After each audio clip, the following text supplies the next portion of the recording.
Hi, everybody. I am Amy Evans, and we are here tonight at NA Lit Chat on Google Hangouts. I am so happy to be with you here tonight and with our guest tonight and with my co-host Chris Fox tonight. Our guest is Deborah Halverson, who is an author of young adult fiction and also the book How to Write New Adult. She's fresh off the tracks from SCBWI in LA, and she's got all kinds of really good and really practical information that hits all the passion points that we always talk about each week here on NA Lit Chat. For those of you guys who might be new to the broadcast or new to the category, NA stands for New Adult, and it's all about those books that sort of bridge the gap between high school and grown-up life. So those college years, whether or not the characters are in college or not, it's a pretty special time. There's no parachute to catch you. The stakes are pretty high. And there are so many shenanigans to write about and read about. So we love talking about New Adult. We do it every week, and we are so excited to have you here tonight, Deborah. How are you? Thanks. I'm excited to be here. I've been watching what you folks have been doing with this live chat each week, and to be on this side of it is truly an honor. I'm very excited about this. That is great. We're really excited to have you. I think I had a chance to interview Deborah yesterday, and she brings a really broad spectrum of information to the category of New Adult. So I know you guys are going to get a lot of great information from her, because I already got a lot of great information from her, and now we get more. And we've got Chris Fox. Hey, Chris, how are you tonight? Hi, I'm doing good. It's very hot in Texas, just so you know. Is it? I am comfortably next to an air conditioner. Well, we can't hear it, so that's the good news. I was on a call today, and the air conditions were blaring, and I was a little bit concerned, but nobody complained. So I'm afraid I'm still in my Dirty Dancing summer, up here in the Catskills, and it's been cold. This is the first week that I've been in sundresses all summer, and I'm kind of feeling like summer got stolen a little bit, but I'm figuring back in the city I'll have an Indian summer, and I'll be sweating, and it'll be 95 degrees, and I'll be wishing, for all of July when it was a lovely, brisk 70. You're welcome to share that temperature with me any day of the week. I will. And what about you? You're in San Diego, right, Deborah? I am in San Diego, and there is no complaining about the weather here. No. You're in the land of eternally perfect weather. Pretty darn close to that. I am very lucky about that. So you are one of the very, very lucky people who got to work for a big publishing company and live in California. Why don't you tell us a little bit about what you were doing, what you were doing when you first discovered New Adult, before it was even New Adult, and how you came to write the book that you just put out, which is called Writing New Adult Fiction, and that comes on the heels of writing young adult for dummies, right? So you've done this before. Yes.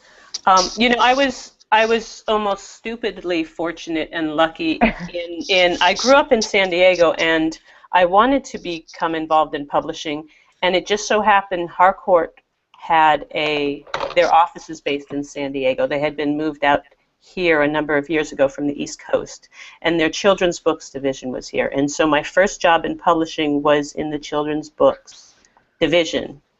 And then I ended up being able to live here in San Diego instead of move to New York, and getting a true education in the business and industry side, even as I learned how to edit fiction, how to identify what was working in a story, and be able to actually articulate that and make suggestions, mechanical, tangible suggestions.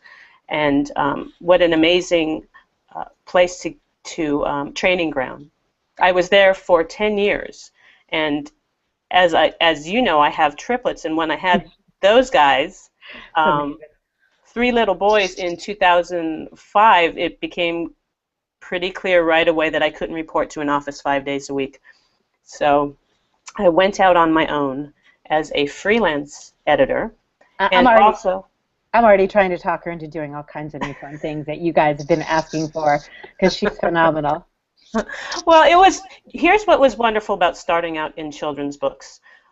I worked on picture books, chapter books, middle grade, teen fiction, the entire gamut, and I learned to understand different audience needs, the different developmental periods that we go through, and that is invaluable. And in a way, I became a chameleon, not only when it comes to helping authors find different voices for characters within books, but for working with different age groups, stories for different age groups. And that really is ultimately what made my discovery and passion for new adult fiction, it made sense to me. When this was in the early 2000s, we were seeing these books come in that the editors were falling in love with about the 18, 19, even 20-year-olds. These manuscripts would come in, and we'd bring it together and talk about it at editorial meetings, and we would love it, and then our sales guys would kind of hit us with the reality of, I hear that you love it, but how am I supposed to sell it? There's no shelves in the bookstores. And we would have those tough conversations. I mean, a lot of new adult fiction writers have heard this. Yeah. So they know what I'm talking about. And we would have those discussions. Can you age up your characters? Can you lower their ages so we have a place we can publish it? And a lot of those manuscripts went into the drawer and were tucked away. And when we had that wonderful convergence of technology, of the ability to self-publish and social media to get the word out about our books, it suddenly became possible for these writers to pull those manuscripts out of the drawers or write these stories for the first time about an age group they really wanted to write about. And there were readers out there for it, so they could reach those readers. And so when I saw this happening in late 2011, 2012, it felt very familiar to me, and I was so incredibly excited. And that's why it felt like the next step from teenhood in the development there. So I really got excited about it. And that is what led to me trying to understand how these stories come together and reflect that point of life, that phase of our thinking, and eventually led to me writing this craft book directly about new adult fiction for new adult writers. And that is your good news of the week, that you have this craft book out, and it's all about writing new adult fiction and finding the voice. You talk about market, you talk about character, you talk about plot and how it needs to be specific for this character. We're going to talk to you a lot more about that tonight, but first I want to get Chris's good news of the week, and I want to get the good news from our Twitter audience. So, Chris, hit me with your stuff and hit me with everybody else's, please. Well, my stuff is that I have recently released the 5th episode of Star Sailor, which is my new adult sci-fi. It is 99 cents on Amazon. You can go to star-sailor.com and you can go find out more about that. I don't want to brag or nothing, so let's get back to the news. KK Hendon has come back to Texas, is finally on Amazon, so you can go check out her link, which she posted in the chat. I'm excited about that one, because anybody who names a book after a Bowling for Soup song is a win, and KK's awesome. Come back to Texas, and it's also a really gorgeous cover. Like, every time I see it in Twitter, I'm just like, wow, what is this? This is beautiful. Oh, it's that book I've seen like 50 times already. I need to get that. And KK does have the brilliant blog post about white people almost kissing on the cover, so the fact that she's managed to knock it out of the park with that cover without white people almost kissing is so classic. Our resident cat, The Marked Ones novella, hit 3 on the Amazon bestsellers list this week, and you can read it for free on Amazon. She put the link in the chat. Woohoo, cat! D.A. Boda has some good news about his Hysteriorata. Cannot say the name, but book 1 of the Elysian Chronicles is free for the next 27 hours, and he's put the link in chat as well. February Grace has Stardust, was bookbubbed. Amazon rank peaked at number 2 in books romantic fantasy, 149 overall paid Kindles, 26 in top 100, and on Nook. Sarah Harrion has her LGBT novella released this week, so you should better get on that really fast so you can help her out. And Lynn Love Green, since you asked for the good news, I have a new release today. Quicksilver to Gold is a historical romance, has elements of both YA and new adult, so best of both worlds. I love that. So let's use that as my big question to get right into how your two craft books differ from each other, and how you feel about sort of the natural crossover between these stories, whether you call them upper YA or new adult. There's the the genre of new adult where people think of some of the really steamy stories, and then there are the category books where people are exploring all kinds of genres like sci-fi and or sci-fi and spec fic, and a lot of the characters are not in their 20s, they've graduated from high school and they're having new kinds of challenges, but they're not there's a broad spectrum of these books, and I think that overlap between YA and NA and upper YA and NA is a very tricky place to try to write and sell, but it's something that a lot of our audience members are doing. So what kind of insight and opinions and information can you give all of us who are looking at exactly that sweet spot? That's really the first question I probably get is, what's the difference between new adult fiction and young adult fiction? And well, with young adult fiction, at that point in time, you're typically starting to look outward and start seeing that your actions have consequences in the grander scheme of life. You're still very much trying to break out of this identity that's been created for you after a lifetime of friendships or the family associations, and there's a sense of wanting to get away and get out, where with new adult fiction, they're now out from under direct adult oversight. They're now out, they have the independence they craved, and it's kind of like, now what? What do I do with this now? And it's often a be careful what you wish for scenario that sets up these books so fabulously, because I think anybody who's a little bit beyond new adult knows what happens when you actually get that independence that you have craved. It's not always as easy or as fun as it looks. No, and that's what makes it so incredibly fabulous for us in terms of being writers. Absolutely. It's fiction. Absolutely. This age is one of trying to establish your own identity, separate from everything everyone else has assigned you, and it's about exploration and experimentation. What we know about people in this age group is that they're very optimistic and confident about their own abilities, and often that can clash with harsh realities, and so there's fabulous opportunities for having to deal with the consequences of reality. Yeah. And one of the undeniable characteristics of this age is that our brain has not finished developing. It doesn't finish until we're age 25. Right. And what's still waiting to be developed is that part of our brain that's in charge of risk-taking and that handles peer pressure. So we're still incredibly susceptible to peer pressure and more willing to take risks as we experiment with things. And whether we're talking about contemporary realistic fiction or we're talking about maybe a paranormal where they're fighting this, or a fantasy where they're fighting an evil overlord, there's a sense of maybe overconfidence that will kick in, and you have to deal with the ramifications of your actions that you take because of that. And so it makes for a fiction that is just vibrating with conflict. Yes, absolutely. And I think the most notable thing for me, the most notable distinguisher is the idea of change. This is an incredible time of change, and with change comes instability, even if it's good change. There's stress that's involved with that, and that influences our characterizations, the dynamics between characters, and our plot choices. It heavily influences those things, and so it's a fabulous place for us to be mining our stories.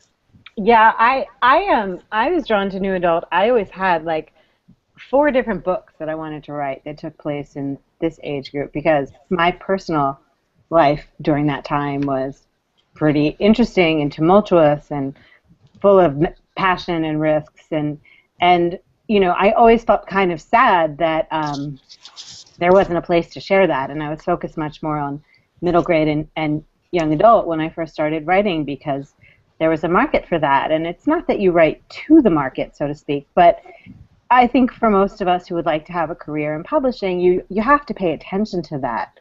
So how do you see the state of the market right now? New adult has come I mean, you said yesterday, and I think this is a fabulous quote, that young adult's done in 2.5 years what it took young adult, or new adult has done in 2.5 years what it took young adult about 10 years to do when it comes to numbers and sales and conquering bestseller lists. So what is the state of the market right now? Like, what do people need to know if they're going to publish? What do they need to pay attention to outside of writing these amazing stories that are rich with conflict and change? Well, I started in publishing in 1995, and that is when teen fiction was still seen as a rather quaint place by adult fiction industry people or writers, a place where you write about stories of teen angst in high school, and it was a little harder to get the recognition for those stories that were starting to stand out as being as rich as anything that was being written for adults. And with Harry Potter, we had suddenly adults looking at fiction for young people, and it just started pouring in after that. But it still took from 95 to, a good 15 years or so before it hit its stride and became the juggernaut it is. But what happened in the meantime was that the writers for young people were writing stories that were full of depth, that have amazing character arcs and plot arcs and emotion. And so we, in new adult fiction, that time frame has been very compressed. And I feel like right now we're in like the second phase. The big discovery was there, and now is time that we can, but we are starting to explore the full range of these stories.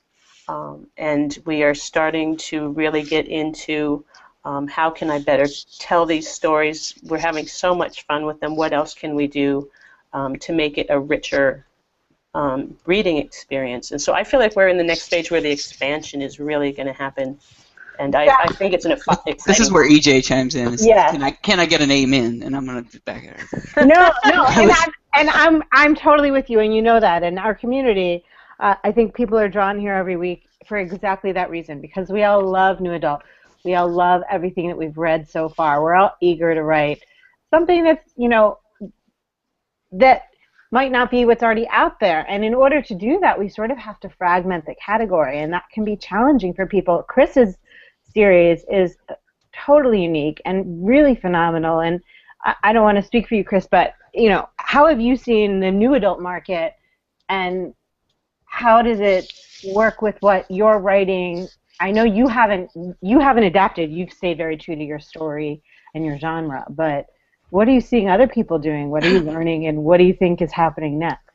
So, as someone who writes science fiction in new adult, it's very lonely out here. There's not a whole lot of it yet. But like she said, there's been this new phase of new adult that's slowly happening. First, we realized that there's a void in the market, and people actually want to read this stuff. So we started publishing it, and people did read it. So now we're getting to the stage where we're exploring what all we can do with this genre, with the age ranges that the genre allows for, and the tonal differences that it allows for. And for writing something like sci-fi or fantasy like Kat does, these are exploring old territory, which we're used to seeing in other forms of categories like young adult, but in new ways with those sometimes darker, sometimes more mature themes.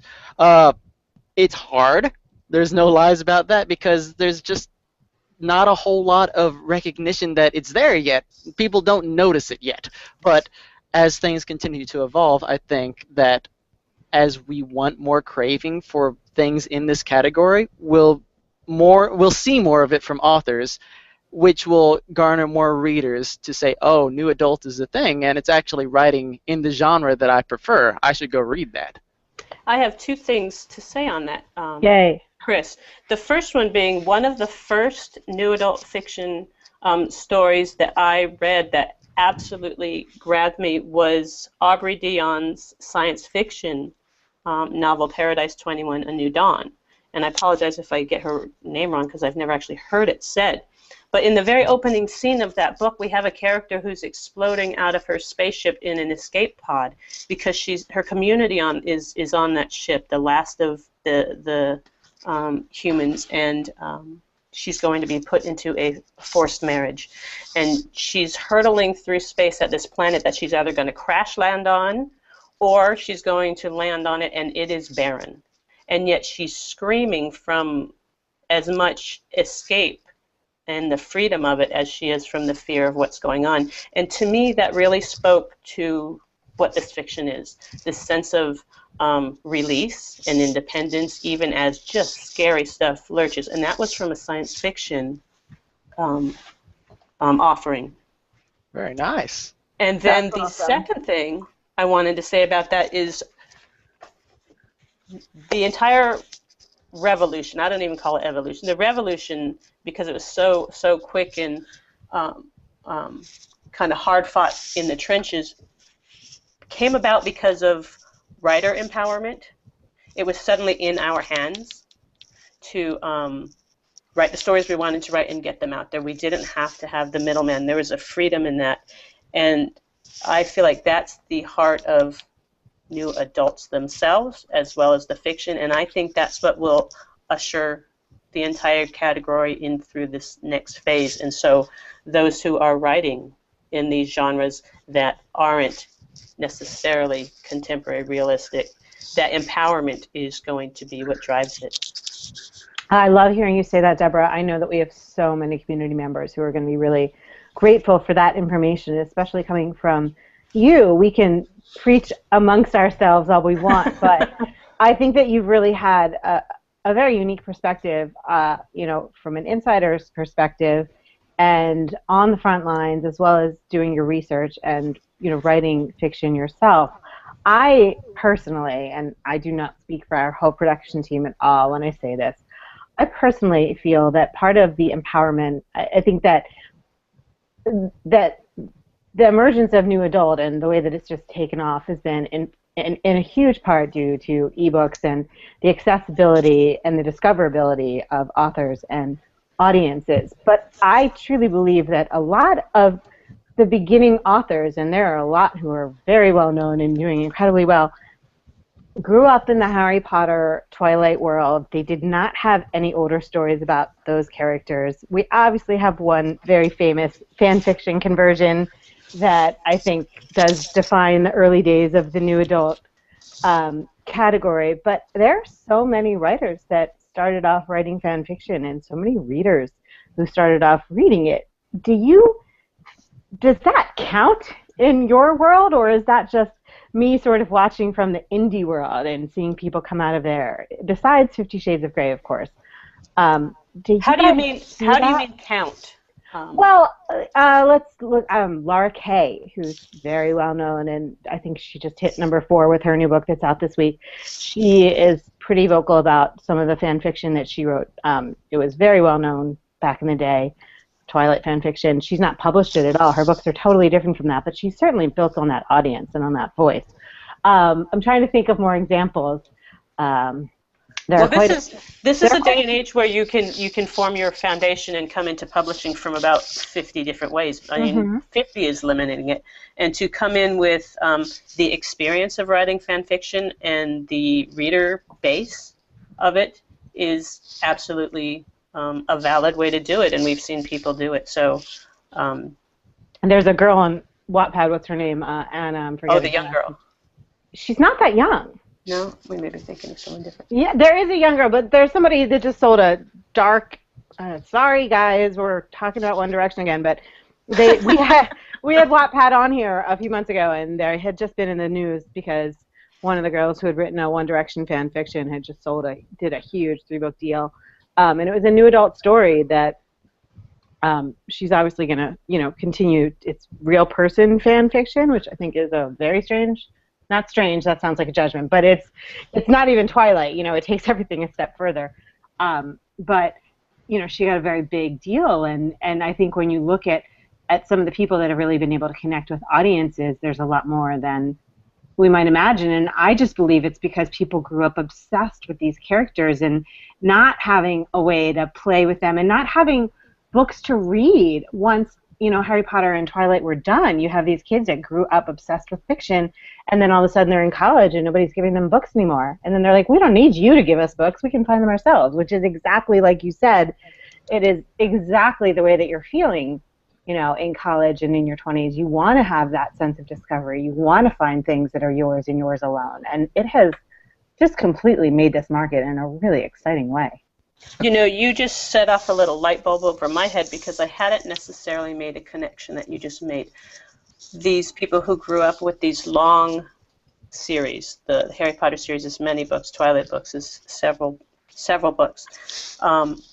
We know that our readers of new adult fiction really are loyal to characters and loyal to the authors who write the series. And I hadn't made the connection. Maybe part of it comes out of that almost training ground, or that fostering of that as young readers. So let's talk about that, because before you go, Michael Simcoe just tweeted, and I had to share this, that because you mentioned One Direction, we all now have to drink. So yeah, I like it. We now have our own NA Lit Chat drinking game. Time to get started. Right. Or dolphins, and yeah, there we go. Well, you say that the next stage is really where we're going to take it with author empowerment, where we're going to take new adult fiction, where the authors are going to take it, and that's very exciting. But there's also an important responsibility to that too, and that's where I'm getting a lot of my interaction with readers is very much about what that means. A lot of our writers in new adult fiction, maybe this is their first foray into writing, so they're very new to it, and they have some things that they want to learn. Some have come from the YA world before this, and many are new adults themselves. So there's a lot of responsibility now to write these stories that really give a rich reading experience. And so that's something I'm excited about. What kind of responsibilities are you talking about? Are you talking about responsibility for real characters? Are you talking about responsibility of handling those tougher topics that maybe in YA books will put behind closed doors? What do you mean by that? It would be handling the topics that we haven't really paved the way into bravely yet, and taking maybe a little extra time in revision process to see what else we can put in to add a little more layered story. Interesting. One thing that I love about new adult fiction is there's a great dialogue. New adult writers have great ears for dialogue, and that's something I have to really work with for people who are writing teen fiction and middle grade fiction. They're trying to sound like those young people, but this is a very comfortable spot for new adult writers to be writing the dialogue. I love that. One area that I would love to see is characterizations for new adult characters can really take, I think, even more can become even richer. I would love to see more setting work, and setting actually plays into characterizations much more, and I would love to see that be an area that gets developed for a lot of writers. Well, and I think it will. I mean, as we're talking about all the new genres, or all the old genres that people want to see explored in this category, once you get into historical fiction and sci-fi and fantasy a little bit more, you have to develop setting as a character. It's not quite as important if you're talking about a college campus that is only interesting in as much as you're attracted to the chemistry between the characters, and that's what a lot of these contemporary novels do so well. And I give them full props for it. But like you said, like the settings are the settings are a little bit more interchangeable than they could be. There's room to grow. Yeah, I would love to see that leveraged more too. So we get a great sense of place. There is great pacing in new adult fiction as well. And that's another strength of the category that I think is fantastic. And so there's so much here. There's a reason why people are excited about these books. Who's reading new adult? I mean, I know you look at the YA numbers and it's like 50% kids that are age appropriate to the stories, and it's 50% people our age, anywhere from college to grandparents-ish. Who's reading new adult? Yeah, we're able to point to those numbers because those have been studied by survey groups. I mean, the study you're referring to was Bowker's study in 2012 that said 50% of people buying YA are 18 or older, mostly in the 30 to 44-year-old age group. And we know that Digital Book World and Play Partners did a study for 2013, and they found out that those crossover buyers I just talked about were really dominated by the 20 to 29-year-olds in particular, and that right there is the new adult age range. So sure. I asked this. We don't have those studies to look towards, and so I asked this. When I was researching this book, I interviewed 40 different authors, agents, editors, salespeople, and I said, what do you know about this age group? We don't have studies. And it's all anecdotal, but they all came back with saying they feel like it's the same readership, just from the amazing communion between new adult fiction writers and readers on social media. They all believe very strongly that it's that same crossover audience, that it's not just new adult. But the one surprise for a lot, I think publishers, what they didn't realize, a lot of the argument in the past was that people of the college age are reading the full adult stories, or they're reading their college textbooks. And what new adult writers found out is that they are reading too. So across the board, there's really the belief that it is the same crossover readership, heavily within the 20 to 29-year-old range. Some teens find their way into it. But a lot of grown-ups who are looking either for simple escapism, they're remembering a great time. So it's anecdotal, but that's really what we're thinking now. But I think like, speaking as someone who is 26 and is in the new adult range and who did grow up off of that Harry Potter like pedigree of fiction, it's just like when my high school years ended, I was like, hey, I want to read more good books because I like these good books. But when I looked around, all I saw was young adult and major adult fiction. And in the adult fiction, there's just this huge just slog of books, just constant books. Who knows what's out there? It's just a sea. In YA, which is the stuff I used to love, it was still good. Like, you have great authors like John Green. But it's that dated type of thing. This is still high school. I can't really relate to this anymore. I'm in college. I got my own life and a job. I don't have to worry about my parents looking over me. So there was this craving to read something, but there was just nothing there. And that's part of like why I wanted to write it, because it's just like, no one else is doing this, so someone should. And then once I found out new adult is actually a thing, I was like, this is it. This is what I've been looking for so long. And I feel like I should chime in as far as demographic goes, because something I'm extremely proud of is, so when we started this chat 2 years ago, I was the dude. Like, that was it. Like, there was nobody else. Like, that was it. And YA, because I was writing YA before this, and so that was kind of, we were definitely a minority there, but I wasn't the only guy. Like, there were other guys. Now I'm like, Chris is here. We've got at least 5 guys in the Twitter audience tonight that I've counted pop through. Kat just said that Kat goes to a lot of video game conferences and things, like sort of non-traditional places to market books. And she said her audience is a fairly even split between male and female, which you could imagine from video game and comic book conferences. There's a huge male audience there.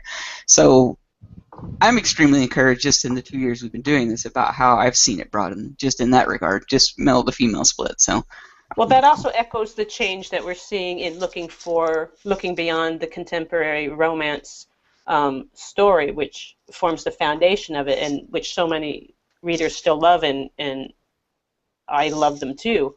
But the guys are often interested in other genres. And the more we're expanding outward, the more the guys are coming in and adding to that. And you, EJ, you were my dude. In fact, when I was researching this book, I was asking you all those questions about being the dude. Right. You're like, what the hell's that guy doing here? Like, you reached Big Lebowski status, EJ. I think admit it. Deborah's like, nice for you. Is he a pervert, an outlier? Like, what is he doing? Like, is he twisted? What's going on? Well, you were in the tough spot of having to speak for all men. Right. There are only 3 of us, so I mean, it's not a big. There will be more. There will be more. There will continue to be more. Well, I just told somebody last night, actually, EJ, about your new book, and I said, this guy's he's a great voice in new adult fiction because he's been in it for a while, but now he's got a contemporary romance coming out, and we don't yet see a lot of those. We see a lot of initial names that could be ambiguous, but are mostly girls. But we haven't really seen a lot of contemporary romance from a male writing perspective, and I'm really excited for you for your book, but I think Deborah and I are not the only people that think like, hey, there's time for this. This is cool. But for me, the shift, and Chris, I love hearing you talk about it like that, but the shift between YA and grown-up, it's like YA is your first mistake, and grown-up books, it's like your last mistake leading into your forever. And new adult is like room to play and screw up and screw off and, kind of not always land in, hopefully you land in a good place with a satisfying ending for your readers, but you don't always have to land in a world of clouds and rainbows and bow-tied futures. And that is so powerful. Well, here's another fantastic thing about new adult fiction. You go from people who are 18 and just out on their own for the first time to first forays into career.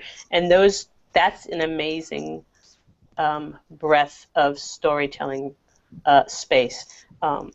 The developmental level and the maturity level for 18, 19-year-old is very different from a 24, 25-year-old. And so I kind of look at it as this is an age, I kind of see the four-letter word, the plan, where there's a lot of playing around and making plans, experimenting and adjusting the plan. When you're a grown-up, you settle into the plan. Right. And so I think that is why we can still do the first forays into career, because it's still very much about tweaking the plan. Yes, absolutely. So that for me helps me wrap my head around what this is. Young adults are very much, this is what I'm going to do when I get out there. I can't wait to try out all these things. And now new adults are starting to put those into play. And you can put that into play whether you're talking about a Western, someone in a Western setting, or a historical period. You're still having that notion of being out on your own and being self-responsible for the first time. And what do you do with this sudden freedom? And you still have the same range between suddenly being free and starting to fine-tune what you've learned. Yeah, and it's not manufactured in the way that it often is in YA. I mean, in YA, there's like 800 ways to get rid of parents and to get people out of school. And, half of your challenge as a writer is talking your audience into believing that this person who's 16 would make it across the country hitchhiking to get away from a murderer and to find their evil stepfather, and whatever your story is about. Technology has made that much more difficult now that your parents can be in touch with you via the phone all the time. So you have to find ways to kill your cell phone as well as your parents to get that independent teen. But it's also giving you friends across the country to connect with and crash with and catch rides from, so you could argue it goes both ways. Yeah. But I always go, there's a Paramore song that I really like called Ain't It Fun, and the lyrics, one of the lyrics, it's always where you're from, you might be the one who's running things. Well, you can ring anybody's bell to get what you want. But, when you get onto the real world, that doesn't always work anymore. And I always think that's such an important nuance of this category, in this age range, because things do not always go the way that you have planned. And that is exciting to mess with people. There's a certain, disheartening feel to new adult, because YA is very much like looking over the hill and there's going to be some green pasture along the horizon, and when you get over the hill it's just like, this is kind of sucky actually. What do I do with this? This is harder than I thought it would be. There's definitely the clash of grandiose notions with harsh reality, and from that you can mine so much. You can get so much story tension, and as we're building stories, we know you want your character to maybe have the best intentions but keep worsening their fate as they go through. And when their optimism makes them believe each time that they can fix it, but they don't yet have the tools to fix it, that is when you get the worsening situation to where they're just at the bottom and they're stuck. That was like the whole plot of Star Sailor. Thank you.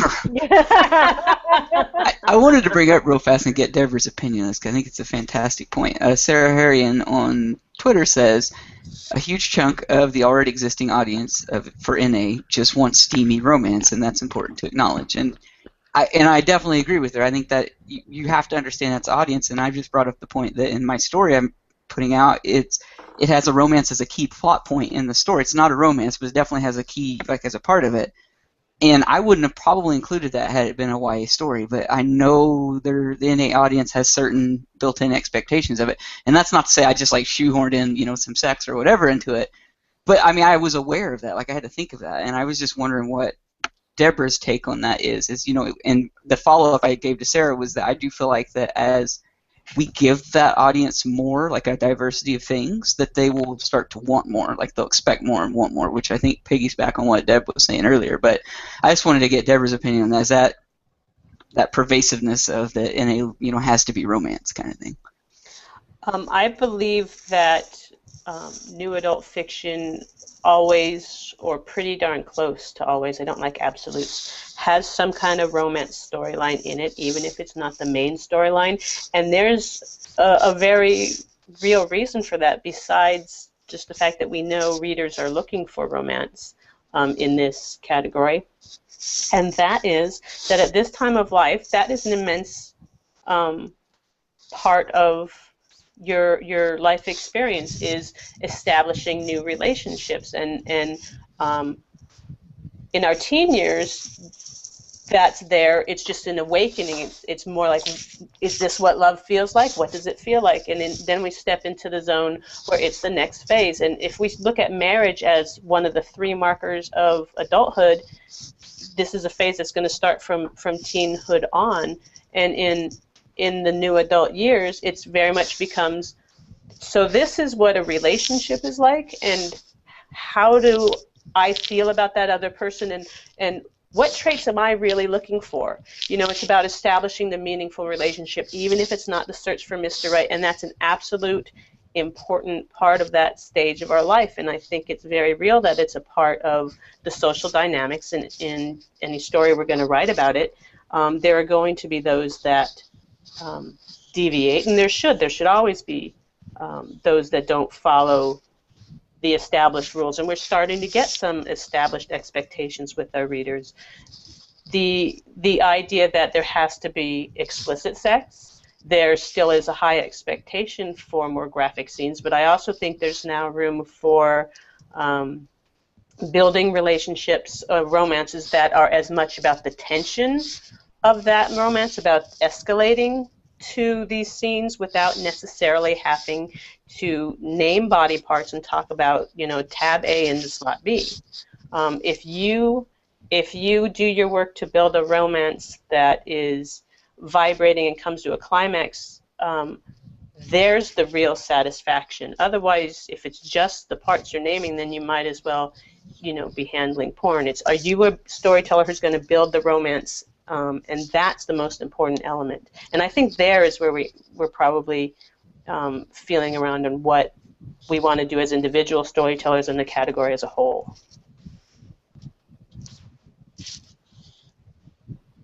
I think that makes a lot of sense. I think that I think that what you're saying basically is that new adult is really classified by this search, this epic search of all of our characters, and in the beginning of new adult, in the beginning of the trend at least, that search was really about finding someone, but now it's going to hopefully be about finding something, or finding some answers, or finding some homes in addition to finding some people. Mm-hmm. I think fantastic sensual tension is a great thing to strive for, and I think there are certain ways you can do that. You can always have you can continue to attack the relationship. You can let these people have their moment together and then keep denying it, so that every scene they're in, maybe they have to see each other then across the crowded room, so every look becomes loaded, and you start building sexual tension that way. And then I think one of the important things about these love scenes is remembering that it's about sensuality as much as sexuality. So there's a wonderful scene in Kelly York's book Hushed where one character is talking about the other, and they're talking, instead of saying his abs were so tight or hard, or this was a six-pack or whatever, he's talking about the way the sunlight comes in the window and wraps around that body, so that the body then, it's a male body, and he feels very present. His presence in the room is so strong that he bends the sun around him. And this entire passage is all about how the sun has to react to his body, and it's incredibly sensual, and you can feel it just vibrating and getting you ready for the climax of that moment. And that's about the sensual details, the setting details there, and that's where I think that's why I come back to setting again. You can talk about characters and moments and feelings by not actually talking about the characters at all. Right. Yeah, because like in YA, it's like a lot of the sexual experiences that happen in YA are usually like loss of virginity or like first experiences, and that's the setting in itself. It's just this big thing that happens. But for an older person who may have had sex more or has had deeper experiences with romances, it's going to take us as writers a lot more skill to harness what we're trying to say in that moment rather than just describing, like you said, part A into part B. This is just how sex works. You know this already. We want to see how it is, not what it is. Yeah.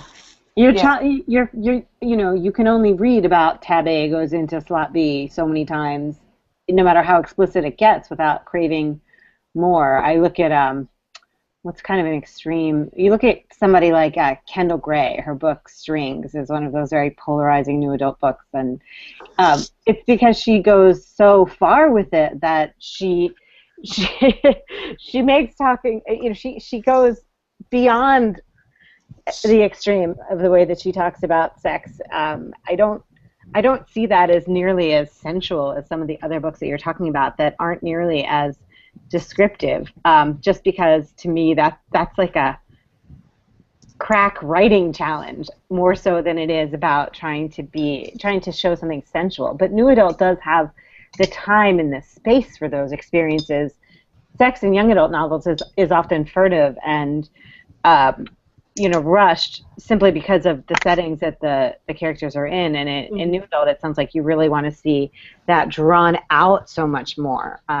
And that's a great suggestion for the people in our audience who might not be comfortable writing the really explicit stuff, but want to be able to appease the audience in a very organic way. One of the things that we've heard a lot about this year, one of the challenges for a lot of the members in our community has been warnings on books that are not the warnings on new adult books that are not the warnings that you would expect. It's gone from ages 17 and up, this has very adult content, please be aware that it's not suitable for all readers, to warning, this book does not have explicit sex. Please do not read it if that's what you're looking for, and please do not leave terrible reviews on this book just because it does not have explicit sex, because it does have lots of other wonderful things.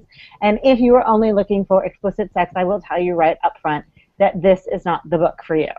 Mm-hmm. So in Twitter, we're having this discussion. I think it's great. Very much ties into this, but for me, it always usually goes back to this idea of what do you think and what is the perception of what new adult is? Is it a category? Is it a genre? Is it a subgenre of romance? Which we were just talking with a bunch of people on Twitter about how there's this perception that it's all got to be romance and it's all got to be this certain type of thing. And my opinion is I think a lot of people view it as that because they think of it as a subset of romance. Like that's what new adult is to them. And so I was just curious with Deborah, and we're pretty passionate, a big chunk of us are in our community, of calling new adult a category, in that we think things like erotica and, heavy romance and then sci-fi and all these things can nest under this label, like YA, for instance. And so that's how we perceive it. But I was just curious with Deborah, with your research, how big of a battle are we fighting there? Is it ever going to be anything more than that? Coming from my background within the industry, I can easily see this as a category with many genres underneath it. The category being fiction about this age range and the universal experiences within it. Under that umbrella is the genres: contemporary realism, romance, sci-fi, and all of that, thus giving us a whole gamut of ways to explore these universal elements of this stage of life. And I think all storytelling really comes down to that. If you've got a story that resonates with readers, it's because on some level you're connecting with universal themes and emotions, and that's resonating with your readers. What makes your story special is the details that you assign to that. And it kind of goes back with the discussion we just had about the sex scenes, the whole universal experience of the feelings that are involved in that scene, but what are the elements that make that scene different from others? You know, whether it's a plot element that comes into play, what those particular characters bring into it, what the setting you choose brings into it.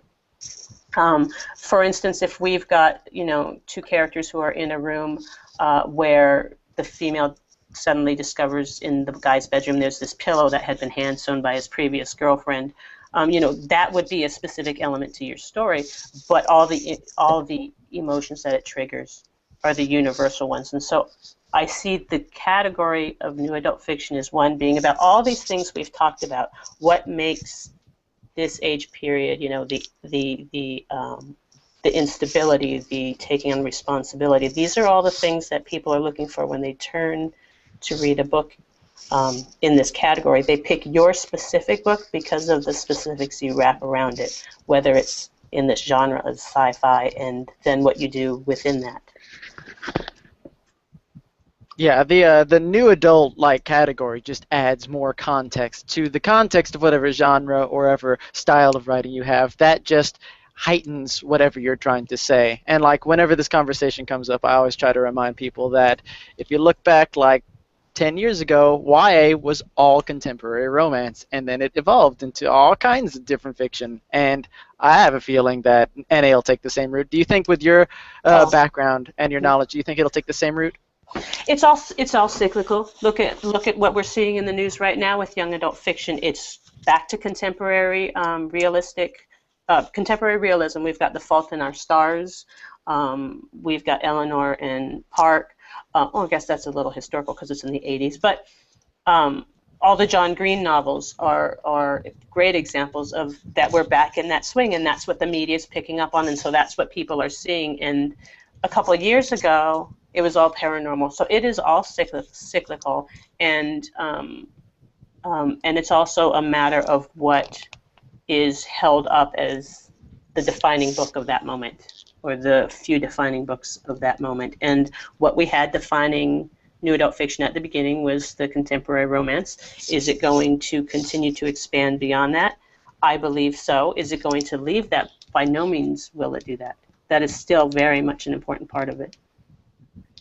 How do you think, if you could give people 2 important tips for how to market the books that they're writing right now that are new adult, that maybe branch out beyond the contemporary part of this category, what are 2 important tips that you might give?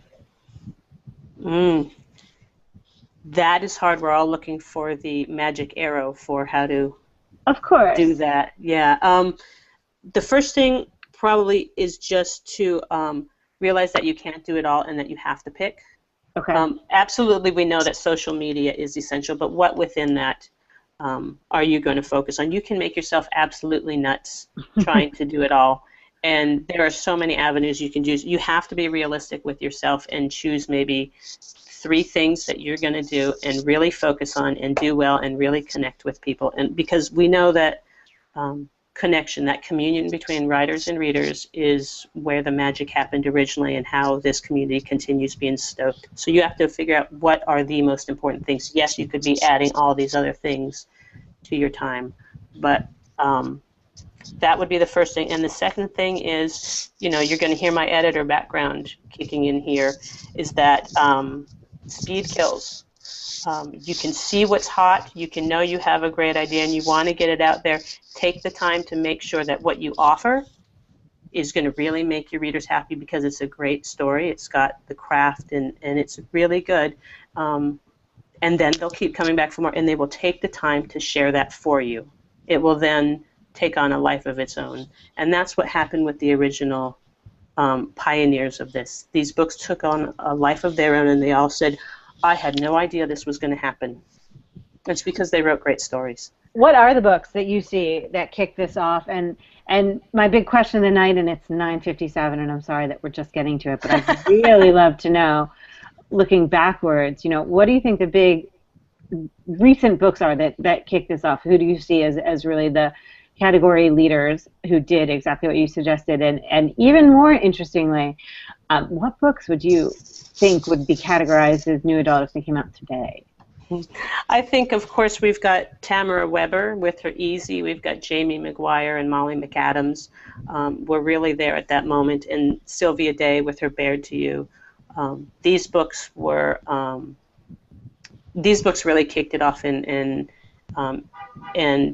explored an area we needed to explore. One book that I think came out in 2009 that I nowadays probably would be called new adult fiction was by Marcus Zusak, and it's I Am the Messenger. And that one features a 19-year-old boy who's a cab driver, and he realizes, oh God, I have no goal in life. I'm just going out and driving my cab and coming home and sitting on my couch.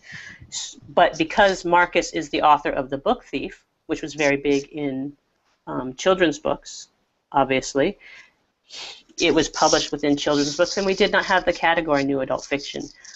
Being as big as he is in children's books, they might still try and go that way and publish it as a children's book. But at the time, they didn't have the category for it, and it is absolute perfect example of new adult fiction, and it's an incredibly well-written story, and if you haven't read it, I absolutely recommend it. That's a good one. What about, I would obviously put Judy Blume's Forever in this category, even though the characters are still technically in high school. When we meet them, they're kind of at that last home run stretch of senior year, and we're seeing them think and talk about a little bit more of college, and obviously because it's a little bit sexualized, to me it screams new adult, even though it's very much in the young adult age range. Do you see any reality there, or are there other books that represent that idea much better? I wonder if that would be what people might call more mature YA, where it has good content, but they're still fighting some of the young adult battles. Now, I haven't read that in many years, so I totally.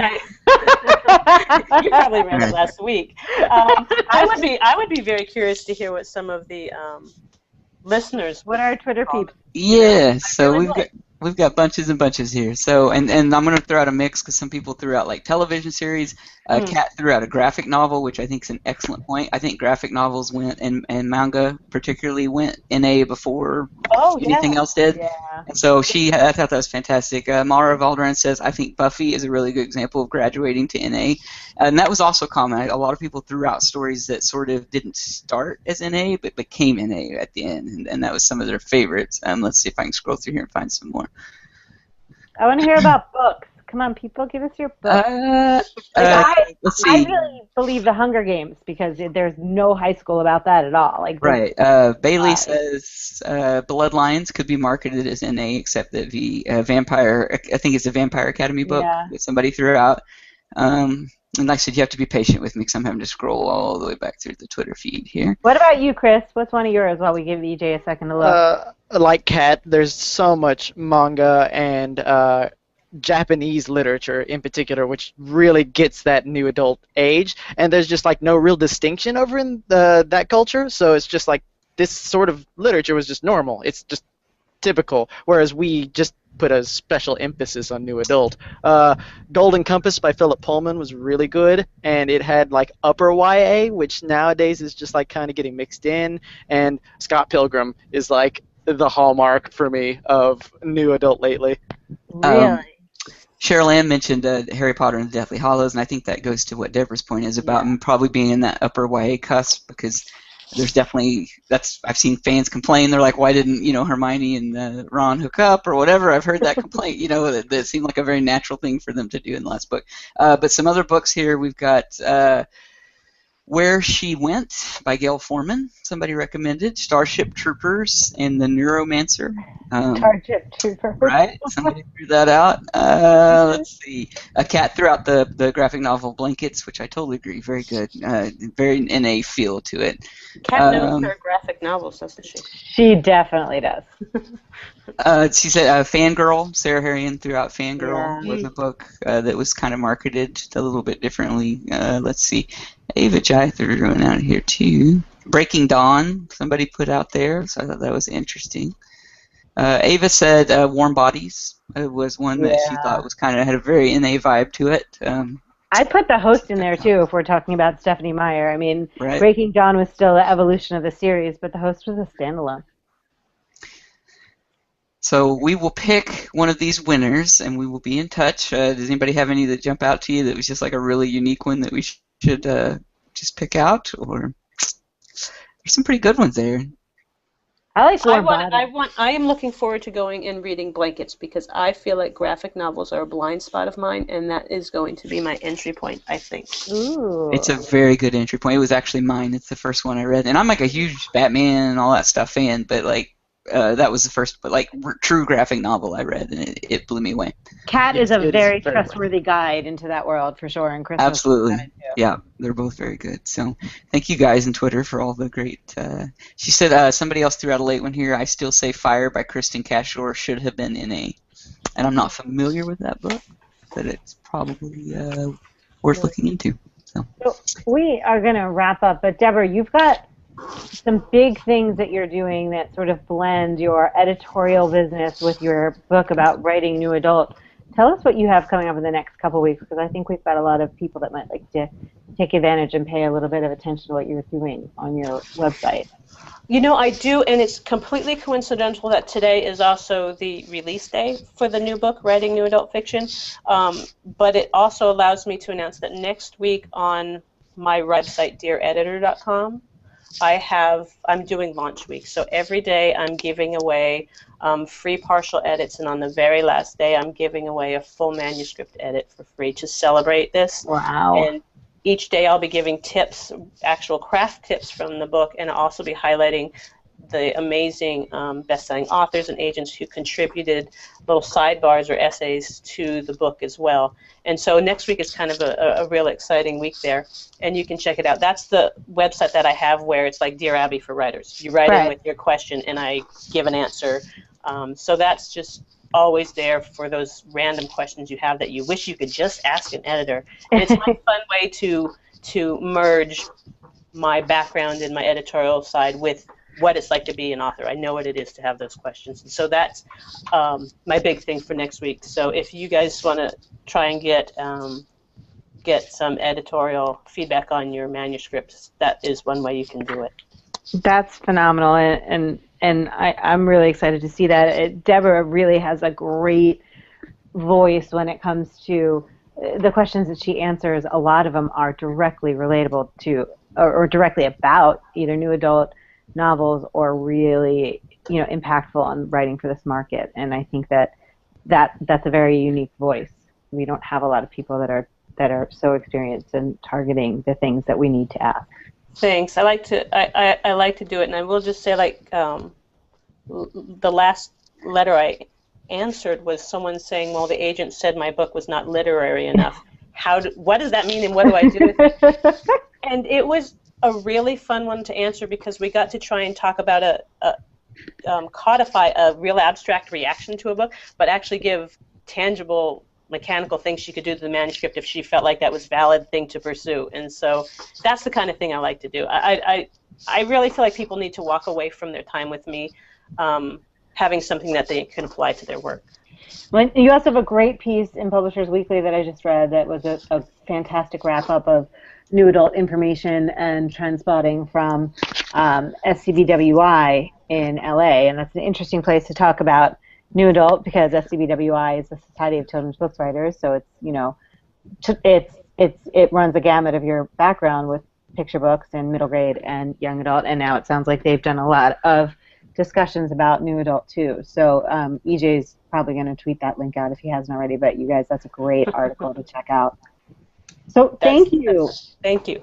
Thank you, Deborah, for coming on with us. We've been looking forward to talking to you for so long. I feel like, sometimes our audience is comprised of people who are aspiring writers, a lot of hybrid authors, a lot of indie authors, a lot of authors who started indie and are now hybrid, people who have really mastered the market in as much as anyone can just by selling books and finding readers and giving them a voice that they don't hear everywhere else in publishing, no matter who puts out that book. So to have you come in with all the different sides of your experience from an editorial perspective, from eyes on the inside of the business perspective. I have really appreciated talking to you, and I hope that our audience appreciates all the information that you had to share. And I just want to throw out, too, that just for our listeners, this cannot be stressed like how we talk about tonight. Like a lot of discussion was about this sort of battle that NA is facing, like about broadening and trying to show that we're more and be proud of that and all those things. Well, this book that Deborah wrote, I just have to tell you, I've read a chunk of it already, is a huge moment, like in the NA battle, like of all this. Like it's a huge, huge moment to be able to point to a shelf and be like, when people are like, well, is NA a thing, or what is it, or how diverse can it be? We have an official book on writing it now. Like that's amazing. Like that is so cool to be able to grab that, and not just for me for 2 years and the people in NA Alley and in the chats.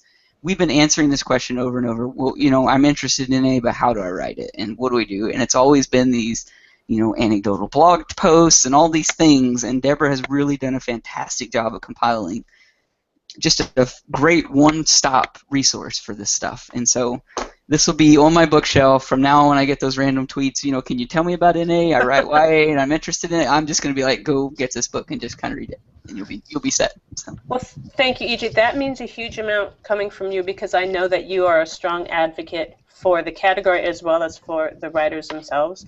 And for you to feel like there's useful stuff in there, that was my absolute goal. And anyone who would get to know me over time, either through the websites or what have you, know that I feel strongly, incredibly intensely about empowering writers, and that they walk away from me with things that make them better and energized about what they're writing. So I'm so proud that you're having that reaction. Yeah, that's awesome. We have loved having you here. Chris, do you have any last bits of wisdom based on your experience or what you've thought about tonight? Deborah wrote the book. Read it and go do it, because that's what you do. I love it. We can talk about all these things until, you know, we're blue in the face, but it does take it takes people on all the different sides of this business to really embrace it in order for this to change, and in order for it to grow. We all need to be building each other up and building the different kinds of stories up. And at the end of the day, everybody just, you know, wants to write and wants to read the things that the characters require. And it's great that we've sort of built a place where now these books can live. And now we just have to fill it with more different kinds of them. Hear, hear. Hear, hear. Well, thank you, everybody. It is a little bit late, but there was so much to talk about tonight. So thank you for staying with us. I am Amy Evans. I have been here with Deborah Halverson, who is the author of How to Write NA. We've got Chris Fox, who is one of our awesome co-hosts here at NA Lit Chat, and EJ Wesley has been chiming in, our fearless leader and founder. We thank you all for joining us tonight and every Thursday. We hope you keep writing and keep reading new adult literature. Thank you, and good night.